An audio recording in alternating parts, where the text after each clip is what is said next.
Mheshimiwa Jaji, ikupendeza kuwasilisha hoja kuhusu wanafunzi hao wenye ndoto za kutimiza kama watu wengine.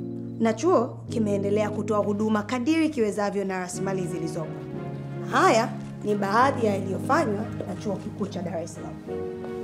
Chuo kimeandaa sera na miongozo ya namna ya kutambua wanafunzi wenye mahitaji maalum.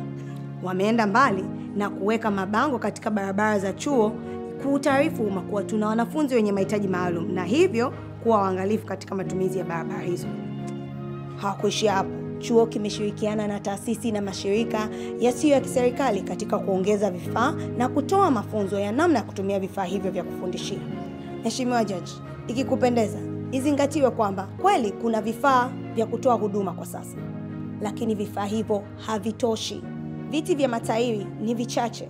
Wanafunzi wanachelewa katika vipindi kwa sababu bajaji ni chache ukilinganisha na wanafunzi 169 waliopo. Mwaka wa masomo unaanza, idadi hiyo itaongezeka.